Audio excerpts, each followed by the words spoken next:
You ask Tiger to calculate. This deals with finding the midpoint between 2 points.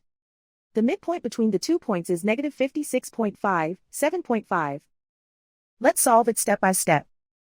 Plot the 2 points and calculate the midpoint using the formula.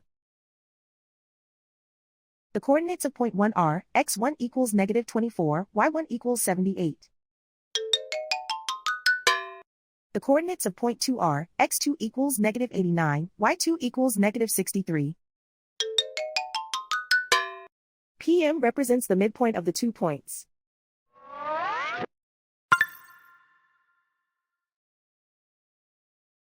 Use the x values in the midpoint formula to find the midpoints x.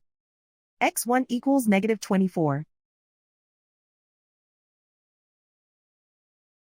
x2 equals negative 89. Simplify the arithmetic.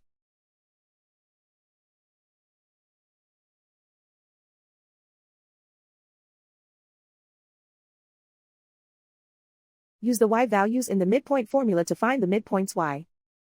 y1 equals 78.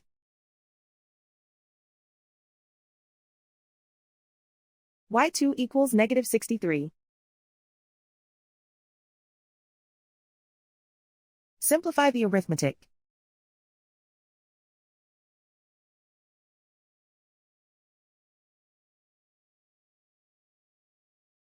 And so, the midpoint is negative 56.5, 7.5.